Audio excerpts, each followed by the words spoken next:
અમારા વડગામના ધારાસભ્ય શ્રી જિગ્નેશભાઈએ જ્યારે સાચી વાત કરી કે ગુજરાતમાં બેરોકટોક દારૂના અડ્ડાઓ ચાલે છે,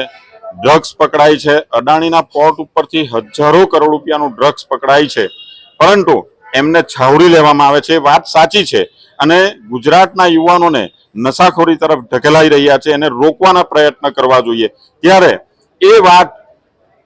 આપણા 8મું ધોરણ ફેલ કહીએ એવા